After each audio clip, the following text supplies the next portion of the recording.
વિદ્યાર્થી મિત્રો, chapter number 18 દેહજળ અને પરિવહન. હવે એમાં આપણે જે વાત કરવાની છે એ આગળ આપણી વાત આવશે પરિવહનની. પહેલાં આપણે દેહજળ વિશે વાત કરી ગયા. તો દેહજળમાં આપણે બે દેહજળની વાત કરી, એક રુધિર અને બીજી વાત કરી આપણે લસિકાની. બરાબર, રુધિરના કાર્ય અને લસિકાના કાર્યની વાત આપણે કરી ગયા. હવે આપણે વાત કરવાની છે પરિવહન. તો પહેલું તો પરિવહન એટલે શું? તો પ્રાણીઓમાં જ્યારે કોઈ પણ દ્રવ્ય એક જગ્યાએથી ગ્રહણ કરી એને બીજી જગ્યા સુધી પહોંચાડવાની પ્રક્રિયા, જેને આપણે પરિવહન તરીકે ઓળખીએ છીએ. જેમ કે વનસ્પતિમાં એને શેના તરીકે ઓળખીશું? વહન તરીકે. જ્યારે પ્રાણીઓમાં એને શેના તરીકે ઓળખીશું? પરિવહન તરીકે ઓળખીએ છીએ. તો કોઈ પણ એક પદાર્થને એક જગ્યાએથી ગ્રહણ કરવું અને એને બીજી જગ્યાએ પહોંચાડવું, એને આપણે શેના તરીકે ઓળખીએ છીએ? પરિવહન તરીકે ઓળખીએ છીએ. તો હવે કયા કયા પદાર્થોનું વહન થશે અથવા તો પરિવહન પ્રાણીઓમાં થશે? તો જો આપણે નાકથી વાત કરીએ તો નાકથી આપણે શું લઈએ છીએ? O2 અને બહાર શું નીકાળીએ છીએ? CO2. તો O2 અને CO2 એનું પરિવહન થતું હોય છે, એટલે કે O2 અને CO2. બીજું, મોઢા દ્વારા શું લઈએ છીએ આપણે? ખોરાક, પોષક દ્રવ્ય, એટલે ખોરાક, પોષક દ્રવ્ય.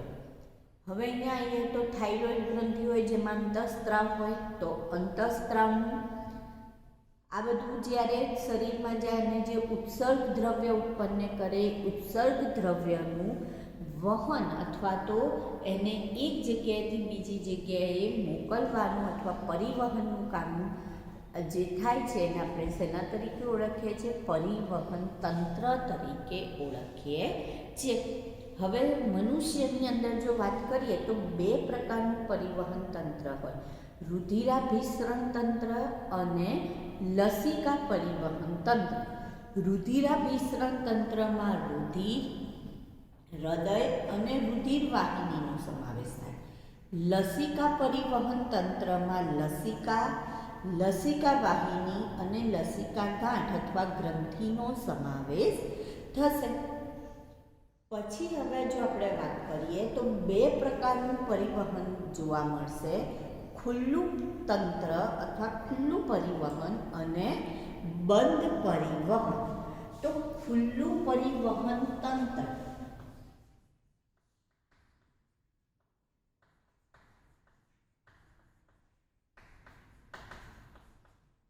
ખાસ કરીને આપણને કોનામાં જોવા મળશે? તો જે સંધિપાદ સમુદાયના પ્રાણીઓ હોય અને મૃદુકાય એવા લોકોમાં આપણને જોવા મળશે.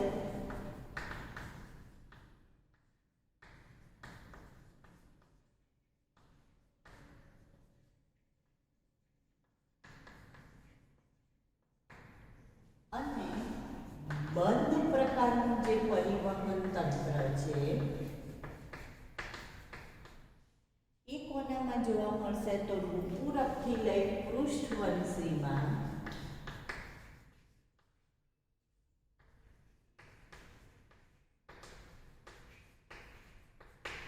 આપણને કેવા પ્રકારનું જોવા મળશે? બંધ પ્રકારનું પરિવહન તંત્ર જોવા મળે છે. હવે જો આપણે વાત કરીએ કે ખુલ્લું પરિવહન તંત્ર કોને કહેવાય? તો ખુલ્લું પરિવહન તંત્રનો મતલબ શું? તો જ્યારે રુધિર હૃદય દ્વારા પંપ થાય છે, પંપ થવો એટલે દબાણપૂર્વક વહન પામવું, તો હૃદય દ્વારા દબાણપૂર્વક વહન પામશે, જે ધમની અને શિરા દ્વારા ક્યાં જશે? તો કે કોટરમાં જાય છે. શરીરની અંદર જે પોલાણ છે, ગુહા છે, જેને આપણે કોટર કહીએ છીએ, એ કોટરમાં જાય છે અને ત્યાંથી ફરી પાછું રુધિર ક્યાં જાય છે? તો કે શરીરના અંગોમાં જતું હોય છે. તો આવા પ્રકારનું જે વહન છે એને આપણે કેવું કહીએ છીએ? ખુલ્લું પરિવહન તંત્ર કહીએ છીએ. જ્યારે બંધ પરિવહન તંત્રમાં શું કહે છે કે હૃદયમાંથી દબાણપૂર્વક રુધિર ક્યાં જાય છે? તો કે ધમની અને શિરા દ્વારા વિવિધ અંગોમાં જાય, વિવિધ અંગોમાંથી ફરી પાછું ક્યાં આવે છે તો કે હૃદયમાં પાછું આવે છે. તો એનો મતલબ એક બંધ રસ્તો રચાય છે, એટલે એને કેવા પ્રકારનું કહેવાય? બંધ પરિવહન તંત્ર કહેવાય. જ્યારે પેલામાં ક્યાં ગયું તો શરીરના કોટરમાં પોલાણમાં જતું રહ્યું, તો માટે એને કેવું કહેવામાં આવે છે? ખુલ્લું પરિવહન તંત્ર કહેવામાં આવે છે.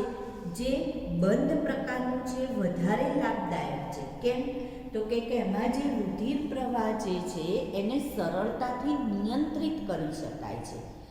કારણ કે ધમની અને શિરામાં જે રુધિરનું વહન થતું હોય તો એને તમે સરળતાથી એનું નિયમન કરી શકો છો.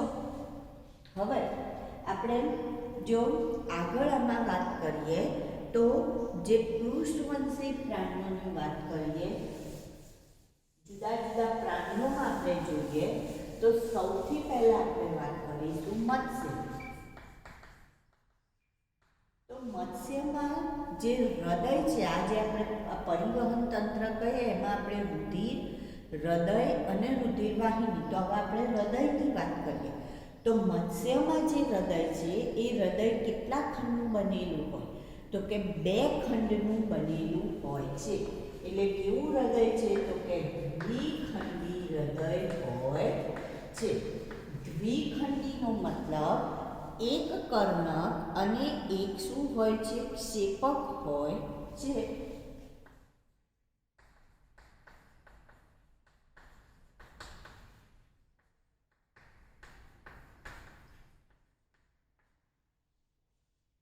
બરાબર. તો હૃદય કેવું તો કે દ્વિખંડી હોય છે. હવે એમાં જે પરિવહન છે, અહીંયા આપણે લખીએ હૃદય,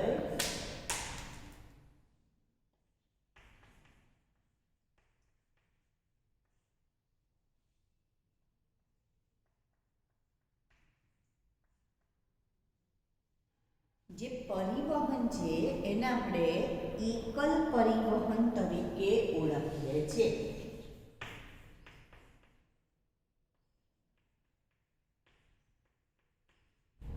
શેના તરીકે ઓળખીશું? એકલ પરિવહન. હવે કેમ એને એકલ પરિવહન નામ આપેલું છે? તો જે હૃદય છે એ હૃદયમાંથી ઓક્સિજન વિહીન જે રુધિર છે એ ઝાલરમાં પહોંચે છે. હૃદયમાંથી ઓક્સિજન વિહીન રુધિર ક્યાં પહોંચે છે? ઝાલરમાં. ઝાલર જે છે એ એને ઓક્સિજન યુક્ત બનાવે છે. જે રુધિર છે એને કેવું બનાવશે તો કે ઝાલર એ ઓક્સિજન યુક્ત બનાવશે અને શરીરના વિવિધ અંગોમાં પહોંચાડે છે. તો જો હૃદયમાંથી રુધિર ક્યાં જશે? ઓક્સિજન વિહીન રુધિર ક્યાં પહોંચે છે? ઝાલરમાં પહોંચે છે અને ઝાલરમાંથી ઓક્સિજન યુક્ત રુધિર બને છે જે વિવિધ અંગોમાં પહોંચે છે. તો માટે આને કેવું પરિવહન કહેવાય છે તો કે એકલ પરિવહન કહેવામાં આવે છે. હવે બીજું ઉદાહરણ લઈએ આપણે. મત્સ્ય પછી ઉભયજીવીનું ઉદાહરણ લઈએ અને સરીસૃપનું ઉદાહરણ લઈએ. તો ઉભયજીવીમાં આપણે દેડકો લઈ શકીએ, બરાબર. સરીસૃપમાં એક મગરને આપણે અપવાદ રાખીએ છીએ. મગર જે છે એની વાત આમાં અપવાદમાં આવે છે. બાકીના જે છે એ બધામાં આપણને ત્રિખંડી હૃદય જોવા મળશે. કેવું હૃદય જોવા મળશે? ત્રિખંડી. ત્રિખંડીનો મતલબ થશે 3 ખંડનું બનેલું. તો કયા 3 ખંડ હોય તો કે ઉપરની તરફ 2 કર્ણક હોય છે, એટલે 2 કર્ણક. પણ 3 જ ખંડ છે તો 2 ક્ષેપક નથી, પરંતુ શું છે તો કે એક જ ક્ષેપક હોય છે. તો એક ક્ષેપક હોય છે, બરાબર. સારું. હવે અહીંયા જોઈએ તો આને આપણે કેવું પરિવહન કહીશું તો કે અપૂર્ણ બેવડું પરિવહન કહેવાય. કેવું? અપૂર્ણ બેવડું. કેમ તો કે જે કર્ણકો છે એમાં એક કર્ણકમાં ઓક્સિજનયુક્ત રુધિર, બીજા કર્ણકમાં ઓક્સિજન વિહીન રુધિર આવે છે. પણ જ્યારે ક્ષેપકમાં જાય ત્યારે ક્ષેપક એક જ છે, એટલે ઓક્સિજનયુક્ત અને ઓક્સિજન વિહીન રુધિર બંને શું થઈ જાય છે? ભેગા થઈ જાય છે, એટલે મિશ્ર થઈ જાય છે. તો એનો મતલબ આ પ્રાણીઓમાં કેવું રુધિરનું વહન થાય છે? તો કે ઓક્સિજન મિશ્ર રુધિરનું વહન થાય છે. આમાં અપવાદમાં કોણ નીકળી જાય છે? તો કે મગર. મગરની અંદર ત્રિખંડી હૃદય નથી, એનામાં ચતુષ્ખંડી હૃદય જોવા મળશે. તો અહીંયા શું કહે છે કે જમણું કર્ણક જે છે એ કેવું રુધિર મેળવશે? તો કે ઝાલર, ફેફસા અથવા ત્વચામાંથી ઓક્સિજન યુક્ત રુધિર, ડાબું કર્ણક. અને જમણું કર્ણક જે છે એ ઓક્સિજન વિહીન રુધિર મેળવશે, મનુષ્યની જેમ જ. જમણું કર્ણક ઓક્સિજન વિહીન, ડાબું કર્ણક ઓક્સિજન યુક્ત રુધિર. બંને રુધિર ક્યાં જશે? તો કે બંને રુધિર ક્ષેપકમાં જાય છે. જ્યારે ક્ષેપકમાં જાય ત્યારે મિશ્ર થઈ જાય છે, એટલે એમનામાં મિશ્ર રુધિરનું વહન થાય છે.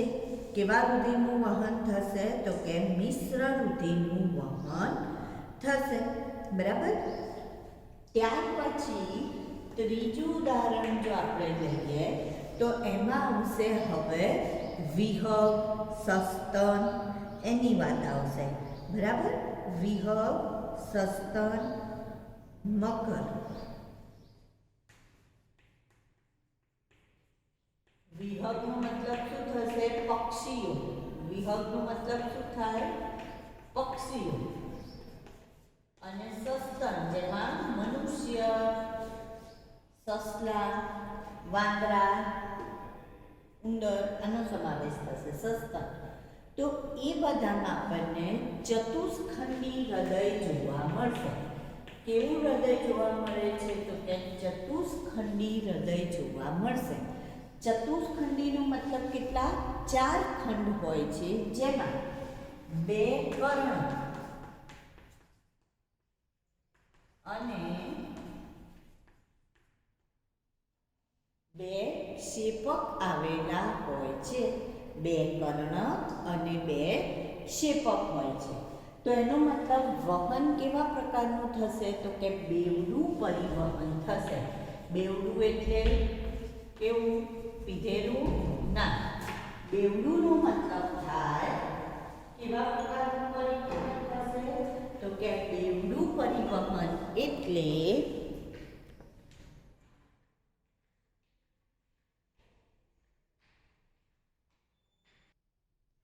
તો બેવડું પરિવહનનો મતલબ જે કર્ણકો છે એમાં જમણા કર્ણકમાં અશુદ્ધ રુધિર આવશે, ડાબા કર્ણકમાં શુદ્ધ રુધિર આવશે. બંને રુધિર જમણા કર્ણકમાંથી જમણા ક્ષેપકમાં, ડાબા કર્ણકમાંથી ડાબા ક્ષેપકમાં જશે અને ત્યારબાદ ધમની દ્વારા શુદ્ધ રુધિર અને શિરા દ્વારા અશુદ્ધ રુધિરનું વહન થાય છે. તો આવી રીતના જે વહન થાય એને આપણે કેવું કહીએ છીએ? બેવડું પરિવહન કહીએ છીએ.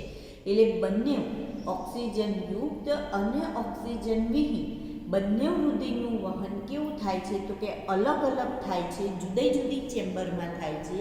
માટે એને આપણે કેવું વહન કહીશું? તો કે બેવડું પરિવહન કહેવાય છે. તો હવે આપણે હૃદયની રચનાની વાત કરીએ. તો હૃદયની રચના તમે 10મા ધોરણમાં પણ ભણી ગયા છો. હવે આપણે એના 11મા ધોરણમાં પણ એની રચના ભણવાની છે.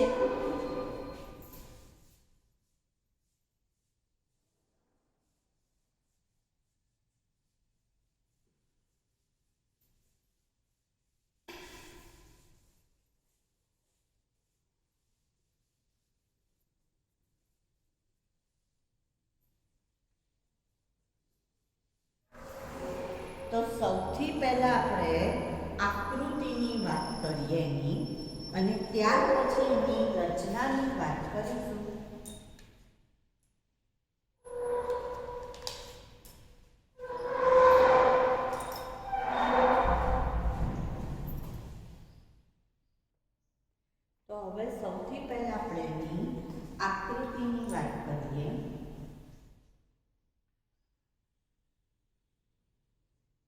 તો જ્યારે પણ આપણે એની આકૃતિ દોરીએ તો આ રીતના આપણે પહેલાં એક ભાગ દોરીશું, બરાબર.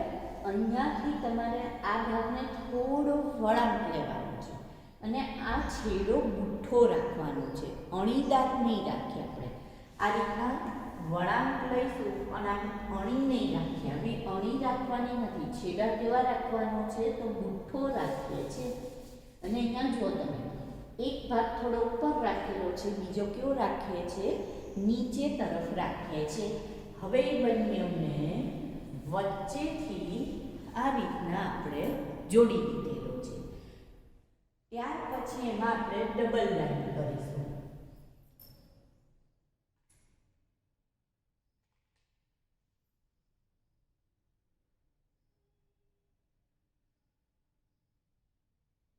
અને અહીંયા પણ આપણે આ રીતના ડબલ લાઈન લઈશું. એક આવો પ્રવર્ત લઈશું.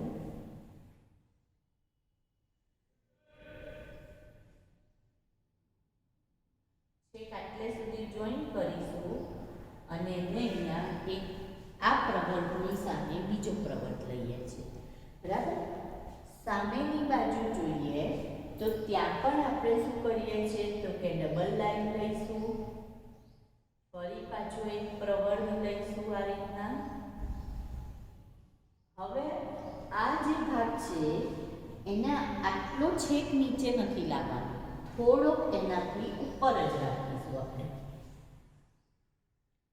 અને એને પણ આ રીતના અહીંયા વચ્ચે જોઈન કરવાનું છે અને એમાં પણ આ રીતના સામે પ્રવર્ત આવશે.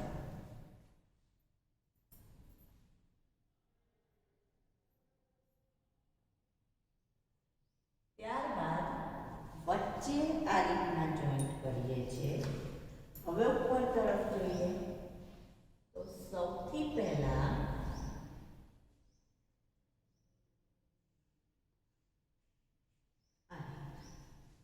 આ જે છે એનો છેડો અહીંયા નીચે તરફ આપણે લઈ લઈશું, બરાબર. સારું, હવે એનાથી આગળ જોઈએ. આમ આગળ ગયા, થોડુંક ઉપર, ફરી પાછું નીચે અને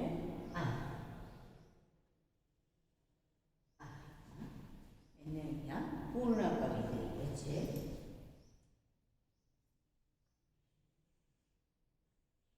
હવે અહીંયા જુઓ વી પાડવાનું છે.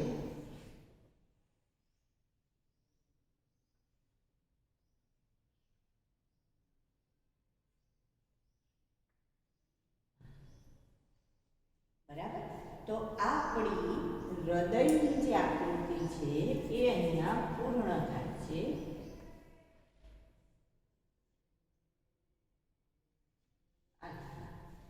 હવે આપણે સૌથી પહેલા એનું સ્થાન જોઈએ. હૃદયનું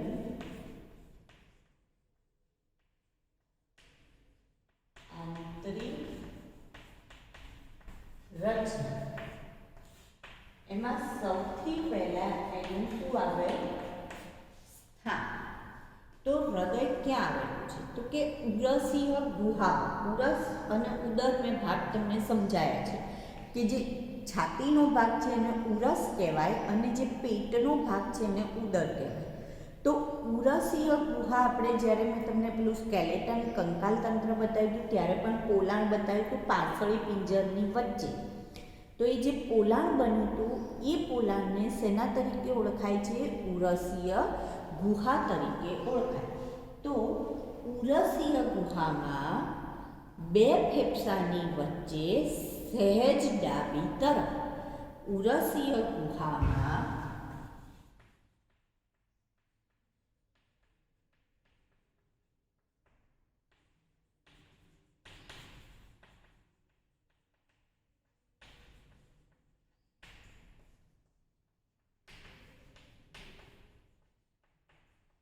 હવે તમને ખબર પડી કે કેમ આપણે અહીંયાથી સહેજ વળાંક લીધો, કારણ કે કઈ બાજુ વળેલું છે, ડાબી તરફ સહેજ વળેલું છે માટે. હવે એનો આકાર જોઈએ.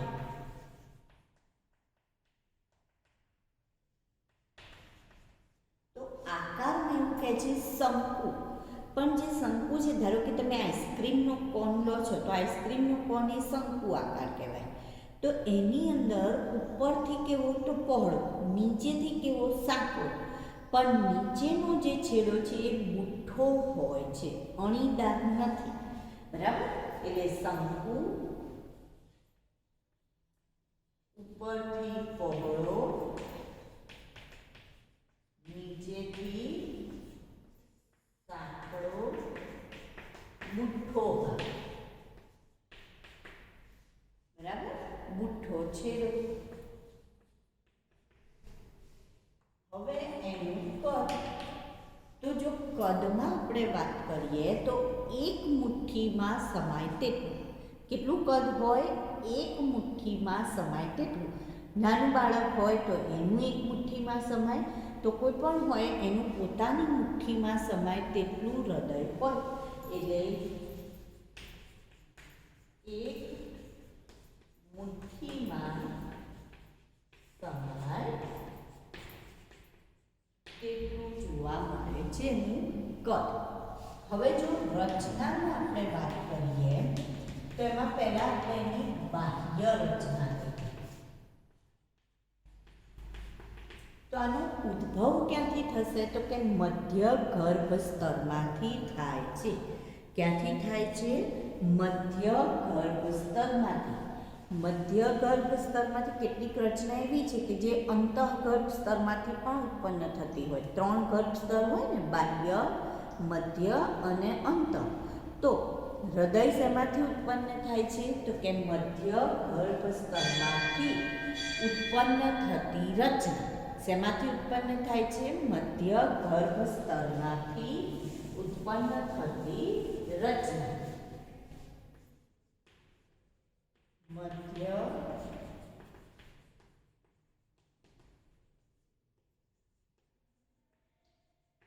ઉત્પન્ન થતી રચના. હવે એની બાહ્ય રચનાની વાત કરીએ તો જે એનું બાહ્ય આવરણ છે હૃદ પેશીનું, આ શેનું બનેલું હોય? હૃદ પેશી. અને એની આજુબાજુ પરિહદ આવરણ કહેવાય. જે હૃદ પેશીનું આવરણ છે એને શું કહીશું? પરિહદ આવરણ. અને એ આવરણની વચ્ચે પ્રવાહી ભરેલું છે જેને પરિહદ પ્રવાહી તરીકે ઓળખવામાં આવે છે. તો હૃદય શેનું બનેલું છે? હૃદ સ્નાયુ પેશીનું.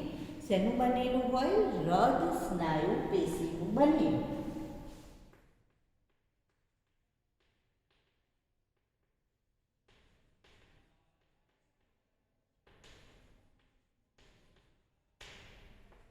આજુબાજુનું જે આવરણ છે એને આપણે શું કહીએ છીએ? પરિહદ આવરણ.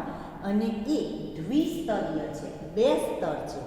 2 સ્તરની વચ્ચે પ્રવાહી ભરેલું છે જેને શું કહેવાય? પરિહદ પ્રવાહી.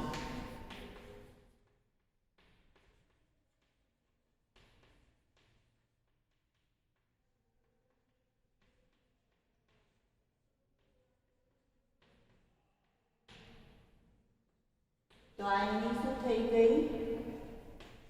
બાહ્ય રચના. હવે પ્રવાહી શું કામ કરશે? તો કે પ્રવાહી એને આંચકા સામે રક્ષણ આપવાનું કામ કરશે. શું કામ કરે છે? આંચકા સામે રક્ષણ આપવાનું કામ કરશે. હવે એની આંતરિક રચના જોઈએ, અથવા તો એને આપણે કહીશું અંતસ્થ રચના.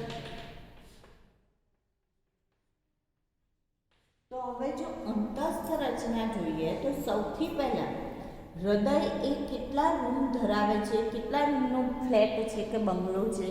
તો 4 ખંડ ધરાવે છે. કેટલા રૂમ ધરાવે છે? 4 ખંડ.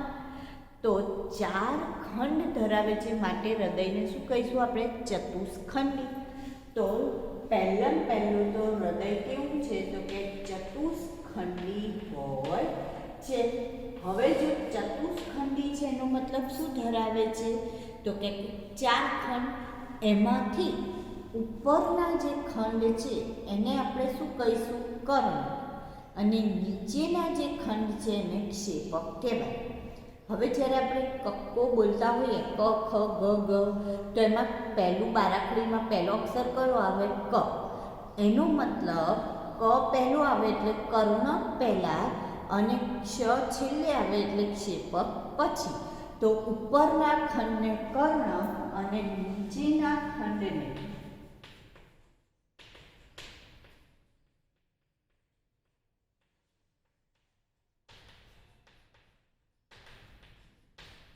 ક્ષેપક કહે છે. નીચેના ખંડને શું કહેવાય? ક્ષેપક કહેવાય. હવે આ જે કર્ણક અને ક્ષેપક છે એ બંને એકબીજાથી છૂટા પડે છે. કર્ણક અને ક્ષેપક બંને એકબીજાથી છૂટા પડે છે. એવી જ રીતના ક્ષેપક અને ક્ષેપક પણ એકબીજાથી છૂટા પડે છે. તો એમને છૂટા પાડવા માટે શું આવેલું છે? તો કે પટલ આવેલા હોય છે. શું આવેલું છે? પટલ. તો એવા જે પટલ છે કે જે એમને છૂટા પાડે છે એને આંતર કર્ણક પટલ,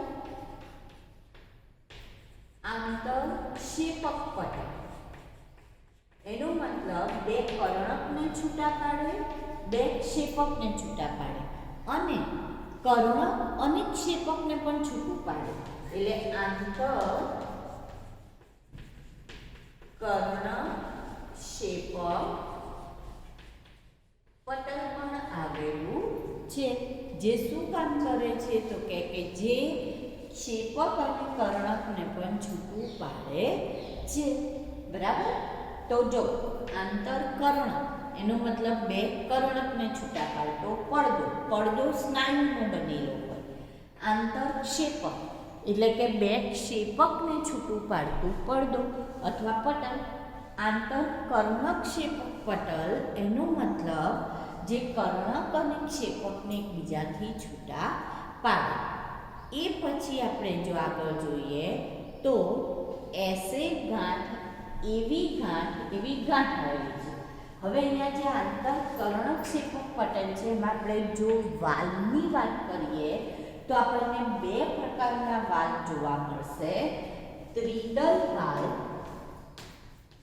વાલ લઈએ તો બે પ્રકારના, ત્રિદલ અને દ્વિદલ. તો ત્રિનો મતલબ થાય ત્રણ અક્ષર. તો જમણું કેટલા અક્ષર થયા? ત્રણ અક્ષર. તો જમણા કર્ણક અને જમણા ક્ષેપક વચ્ચે જે વાલ હોય એને ત્રિદલ વાલ કહેવાય. અને દ્વિ એટલે કેટલા અક્ષર થયા? બે. ડાબું. તો ડાબા કર્ણક અને ડાબા ક્ષેપક વચ્ચે જે વાલ હોય એને દ્વિદલ વાલ કહેવાય. હવે એ જ રીતના પટલ વાલ પછી પટલ અને વાલ. એના પછી જો આપણે વાત કરીએ તો ગાંઠ આવેલી છે જેને એસે ગાંઠ અને એવી ગાંઠ તરીકે ઓળખવામાં આવે છે.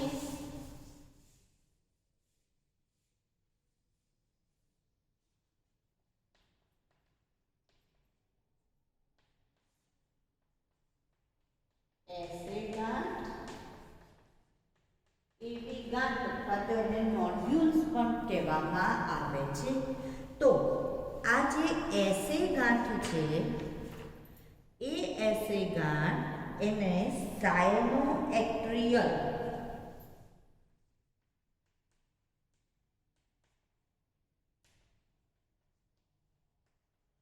અથવા તો એનું ગુજરાતી થાય છે શિરાકર્ણક ગાંઠ.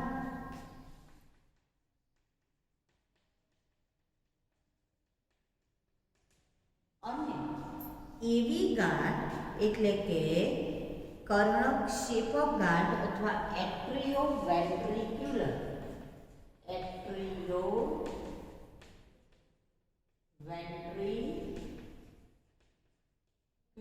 નોડ્યુલ અથવા ગાંઠ. બરાબર. જેને ગુજરાતીમાં કહેવાય કર્ણક ક્ષેપક ગાંઠ.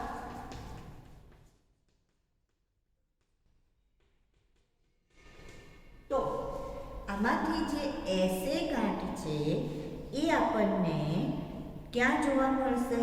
તો જમણા કર્ણકના ઉપર જમણા ખૂણે જોવા મળશે.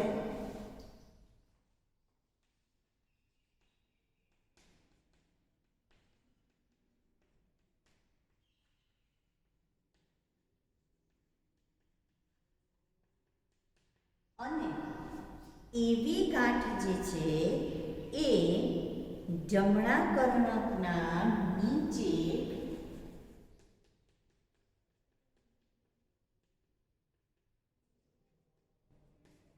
ડાબા ખૂણે જોવા મળશે. બરાબર. હવે આ જે એસે ગાંઠ છે શું કામ કરશે? તો કે એ ઉર્મી વેગો ગ્રહણ કરવાનું કામ કરશે.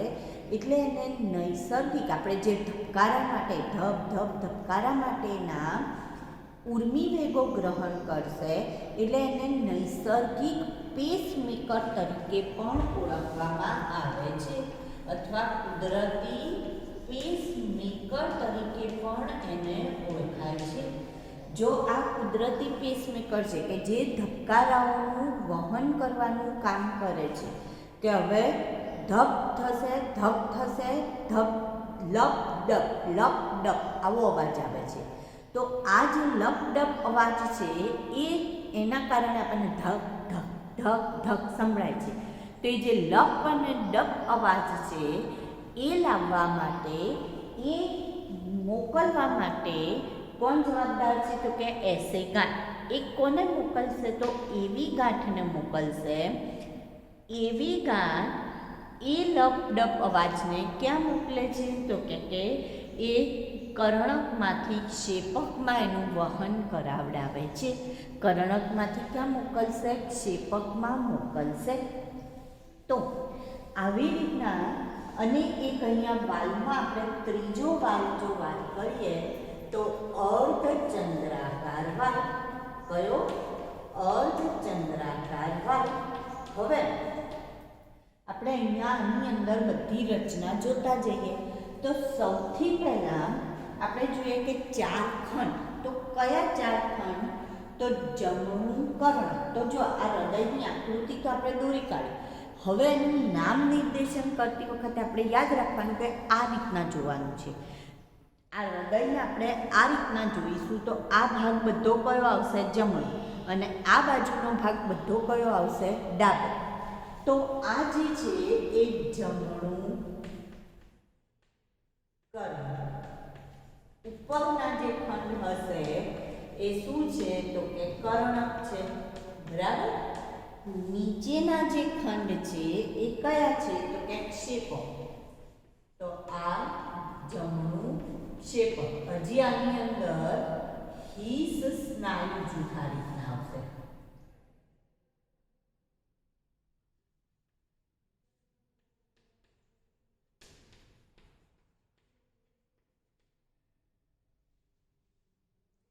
તો જે હવે આપણે વાત કરીએ વાલની વાત કરીએ તો જમણું 3 અક્ષર. તો અહીંયા કયો વાલ આવશે? તો કે ત્રિદલ વાલ. અહીંયા કયો વાલ આવે છે? જે ડાબાને છૂટા પાડે છે? દ્વિદલ વાલ આવે છે. અને જે અહીંયા વચ્ચે છે આ એ કયો વાલ છે? તો કે અર્ધચંદ્રાકાર. કયો વાલ છે? અર્ધચંદ્રાકાર વાલ છે. હવે આ વાલનું કાર્ય શું? તો રુધિર જો એકવાર કર્ણકમાંથી ક્ષેપકમાં આવી જાય પછી એ ફરી પાછું ક્ષેપકમાંથી કર્ણકમાં જઈ શકતું નથી. એટલે રુધિરના એક માર્ગી વહન માટે વાલ્વ જરૂરી હોય છે. હવે જ્યારે આ ત્રિદલ ને દ્વિદલ વાલ્વ ખુલે છે ત્યારે લપ અવાજ આવે છે, અને જ્યારે અર્ધચંદ્રાકાર વાલ્વ ખુલે છે ત્યારે ડપ અવાજ આવે છે. લપ ડપ, લપ ડપ, જેના કારણે આપણને ધક ધક એવું સંભળાય છે. બરાબર. સારું. હવે એની અંદર આપણે જો વાત કરીએ તો એસે ગાંઠ. એસે ગાંઠ જમણા કર્ણકમાં ઉપર તરફ જમણી બાજુ, એટલે આ બાજુ આવશે જમણી બાજુ, એટલે તો અહીંયા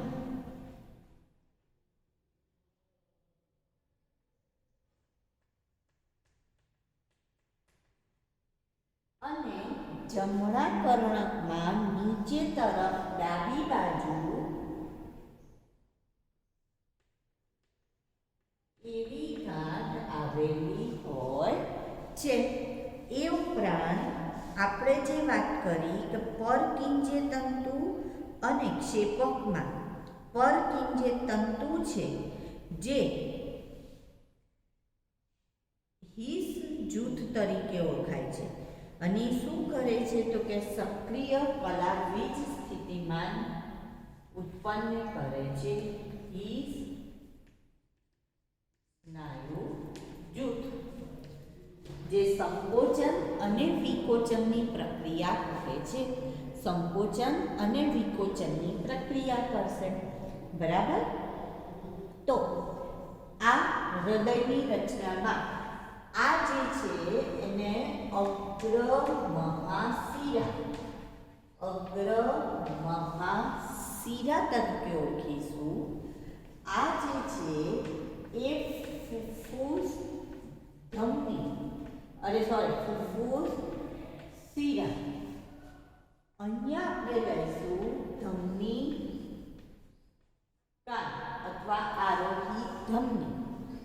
આ જે છે એ ફુફ્ફુસ ધમની છે. શું છે? ફુફ્ફુસ ધમની. અને અહીંયા નહીં પણ અહીંયા